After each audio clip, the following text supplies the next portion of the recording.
저는 사실 하고 싶은 거 다 해 라는 말을 온전한 마음으로 좋아하지는 못하겠어요. 하고 싶은 거를 다 해서는 정말 죽도 밥도 안 될 수도 있기 때문이에요.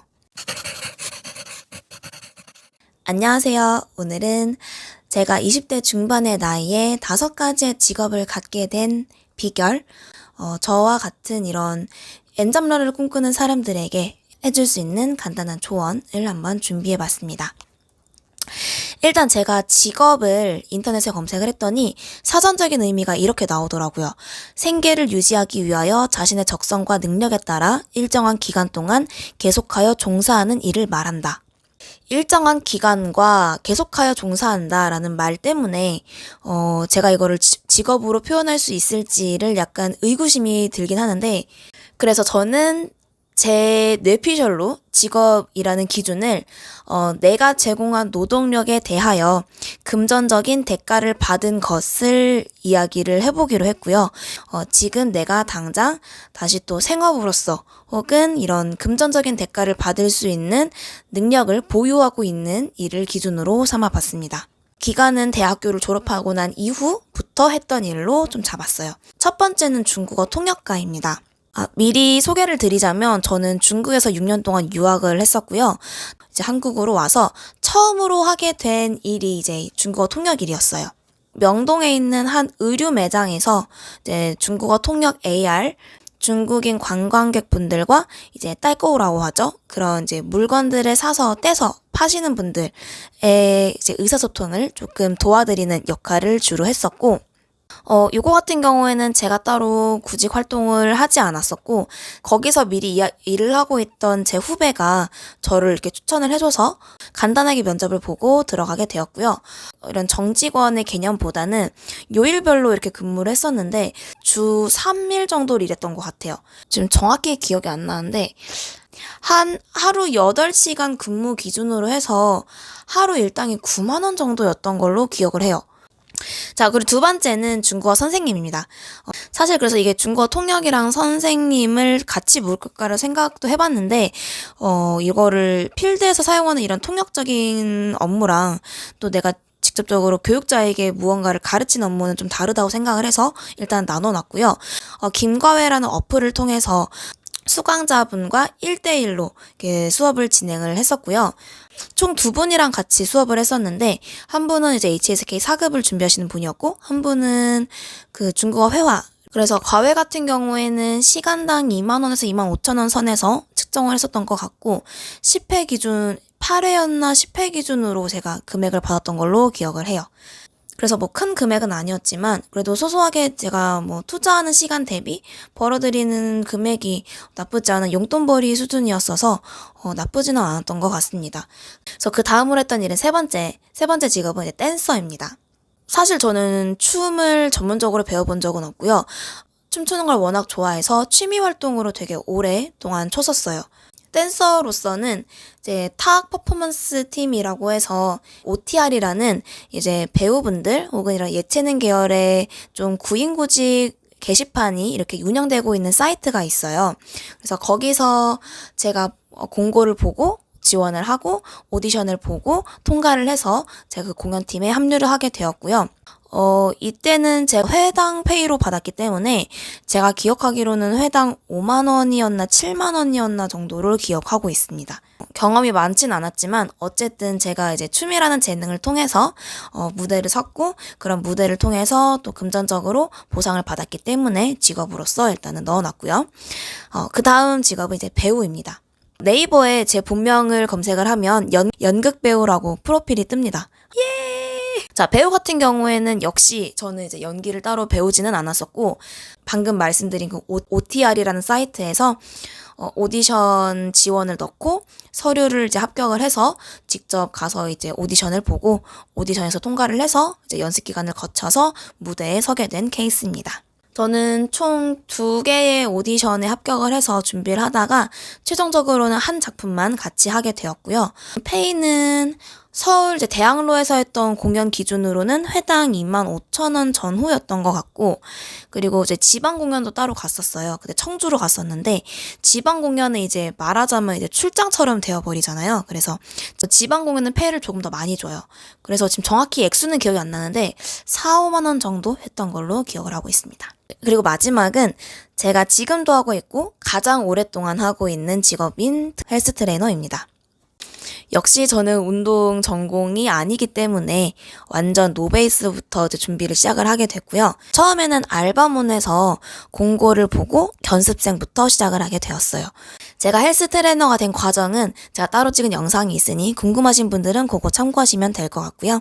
트레이너 같은 경우에는 페이가 상당히 편차가 커서 그거를 좀 말하기가 애매한 것 같아요. 제가 처음에 견습생을 했을 때는 기본급만 받고 근무를 했었으니까 기본급 80만 원인데 거기서 또 3.3% 세금을 떼요. 그러면 70만 원대 후반 금액을 받으면서 이제 한 달 풀근무, 하루 9시간씩 주 5일, 그리고 주말 당직 근무까지. 견습 트레이너를 이제 벗어나서 정식 트레이너가 되고 나서는 한 미니멈 300에서 맥시멈 한 500 중반대까지 고 왔다 갔다를 하기 때문에 사실 요거는 좀 어느 정도 금액을 말씀드려도 좀 애매한 것 같아요. 아무튼 제가 이제 지금 20대 중반의 나이에 구체적으로 말하자면 이제 대학교를 졸업을 하고 이제 2년 정도가 된 시점에 저는 이제 5가지의 직업을 가지게 되었고요. 사실은 직업이 많다는 거는 좋게 표현하자면 도전 정신이 있다는 점, 그리고 재능이 많다는 점, 뭐 능력이 많다는 점으로 해석이 될 수도 있겠지만 나쁘게 말하자면 끈기가 없다라고 해석이 될 수도 있거든요. 하지만 이제 누군가는 저처럼 좀 여러 가지 분야에 도전을 해보고 싶고, 혹은 내가 뭐 당장 지금 직업을 바꾸는 게 아닐지라도 내가 지금 가지고 있는 직업에서 플러스 알파로 부캐 개념으로 나도 엔잡러가 되고 싶다 하시는 분들에게 제가 조금이라도 좀 조언의 말씀을 드리자면 간단하게 한 3가지 정도를 말씀드릴 수 있을 것 같아요. 자, 첫 번째는 내가 남들보다 잘하는 것을 찾으셔야 돼요. 저는 사실 하고 싶은 거 다 해 라는 말을 온전한 마음으로 좋아하지는 못하겠어요. 냉정하게 말하자면 하고 싶은 거를 다 해서는 정말 죽도 밥도 안 될 수도 있기 때문이에요. 사람들이 가장 어려워하는 게 내가 무엇을 잘하는지 찾는 일 거라고 생각을 하는데, 그거 못지않게 또 어려운 일이 내가 좋아하는 것과 잘하는 것을 구분하는 일이라고 생각을 해요. 근데 대부분은 어느 정도 좋아하면은 잘하게 되고 또 잘하기 때문에 좋아해지는 이런 어느 정도 연관성이 있기는 하지만 사실 그게 완벽하게 부합되지는 않거든요. 내가 나에 대해서 객관적인 판단이 조금 힘들다라고 생각이 되면 가끔은 제3자의 판단 혹은 제3자의 평가가 도움이 될 때도 있어요. 저는 그런 거를 기준으로 삼았던 게 이제 무작정 지원을 넣고 오디션을 보는 정면 돌파의 방법을 선택을 했던 거고요. 실제로 이제 제3자의 냉정한 평가를 들었을 때 제 스스로에 대한 객관적인 평가를 할 수 있게끔 도움이 됐던 부분이 많이 있었던 건 사실이에요. 내가 좋아서 도전을 하던 잘해서 도전을 하던 약간의 리미트는 있어야 돼요. 그러니까 내가 좋아하는 일만을 고집을 해서 죽도 밥도 안 되는데 계속 물고 늘어질 수는 없다는 이야기죠. 저 같은 경우에는 정말 무대포 정신으로 연기 공부도 안 해본 비전공자지만 어떤 건방진 목표가 있었냐면 오디션 10개 볼 때까지 붙는 게 하나도 없으면 포기를 하자라는 목표를 가지고 있었어요. 근데 실제로 그 마음으로 임해서인지는 확실히 모르겠지만 10개가 되기 전에 합격을 했기 때문에 다행히 제 직업 리스트에 배우라는 직업이 올라올 수 있었던 거고, 이런 구체적인 리미트가 아니라고 할지어도 그래도 타인으로부터의 이런 피드백을 받는 과정은 정말 중요하다고 생각을 합니다. 요즘에는 피드백을 받을 수 있는 소통 창구들이 정말 너무 많죠. 간단하게 말해서 이런 유튜브도 있고 뭐 SNS도 있고 여러 가지 이런 플랫폼들이 있기 때문에 그런 거를 잘 활용하는 것도 좋은 방법이 될 것 같아요. 재능이라는 게 누구나 다 재능은 가지고 있거든요. 그런데 노래라든지 춤이라든지 이런 예체능 관련된 재능을 가지고 있는 사람들은 조금 빠르게 발견을 할 수 있는 확률이 높아요. 왜냐면 잘 드러나 보이는 재능이기 때문에. 그런데 모든 사람들이 다 이렇게 드러나 보이는 재능을 타고나는 건 아니죠. 사람의 마음을 섬세하게 잘 판단을 한다든지 누군가를 잘 위로한다든지 이런 식으로 겉으로 잘 드러나 보이지 않는 재능 역시도 상당히 많아요. 그렇기 때문에 나는 왜 잘하는 게 없을까? 주눅 들어 있지 말고 잘 드러나 보이지 않는, 조금 어떻게 보면은 그걸 발굴하기 위해서 조금 시간과 노력이 필요한 그런 재능을 가지고 있을 수도 있어요. 그렇기 때문에 사실 제일 중요한 건 뭐냐면 내가 무엇을 잘하고 무엇을 좋아하는지 나에 대해서 내가 제일 많이 생각을 하는 거예요. 사실 나에 대해서 제일 잘하는 건 나잖아요. 말이 약간 모순될 수도 있는데 타인으로 인한 평가는 정말 중요하다. 하지만 결과적으로는 내가 무엇을 잘하고 뛰어난지를 알려면 내 스스로 나에 대해서 생각을 정말 많이 해봐야 된다.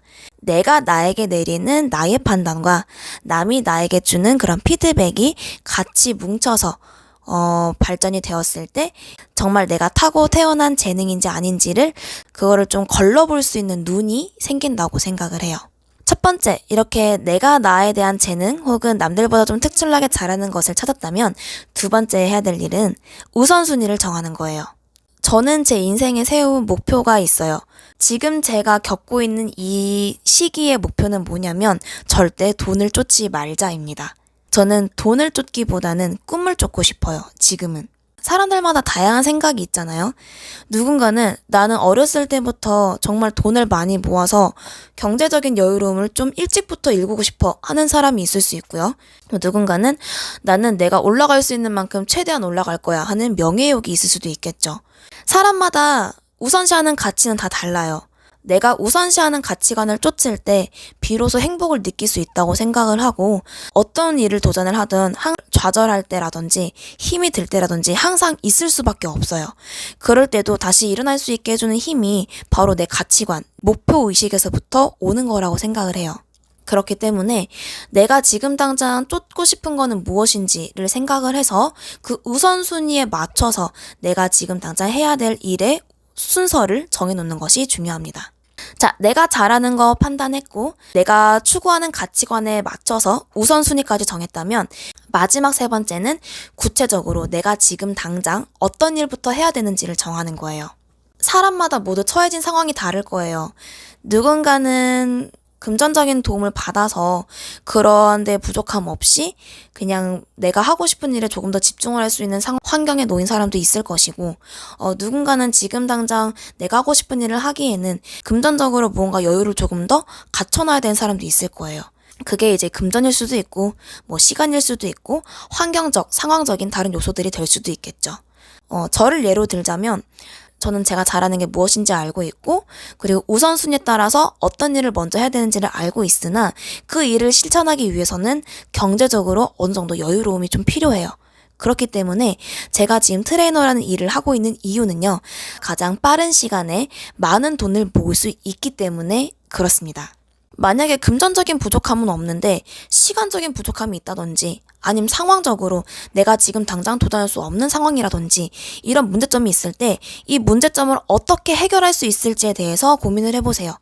시간이 없다면 어떻게 내가 이 시간을 낼 수 있을지, 돈이 없다면 내가 어떻게 빠른 시간 안에 많은 돈을 모을 수가 있을지, 아니면 상황적인 요소들이 내가 지금 도전할 수 없는 요소들이라면 이 장애물들을 타파하기 위해서 내가 어떤 일을 지금 당장 해야 되는지. 그래서 이런 장애물들이 이제 다 해소가 되고 내가 정말로 준비가 되었다면 내가 추구하는 가치관에 따라서 내가 잘하는 일을 접목하여서 도전을 해보면 훨씬 더 빠르고 큰 성과가 있을 거라고 생각을 해요. 그리고 어떻게 보면 이런 계산하에 움직였기 때문에 제가 이렇게 여러 가지 직업을 경험을 해볼 수 있었던 것 같고 저는 앞으로의 꿈을 위해서 계속해서 도전을 해나갈 거고 지금 제가 가지고 있는 직업들, 지금 제가 가지고 있는 능력과 재능들을 계속해서 발휘할 수 있는 상황들을 만들고 찾아낼 거예요. 그래서 저는 아마 죽을 때까지 계속해서 엔잡러로 살아가게 될 것 같고요. 더욱더 많은 직업들을 가져보고 더욱더 많은 능력을 가진 사람이 되는 것이 목표예요. 제가 이 유튜브로 또 수익을 내기 시작한다면 유튜버 혹은 뭐 인플루언서라는 직업도 제 직업 목록에 추가가 될 수가 있겠죠. 혹시 영상을 보시는 분들 중에서 저의 이런 도전을 응원해 주시는 분들이 있다면 구독과 좋아요로 응원해 주시면 감사하겠습니다. 제 이야기가 누군가에게는 조금이라도 도움이 되길 바라면서 영상 마치도록 하겠습니다. 그럼 다음 영상에서 또 만나볼게요. 안녕.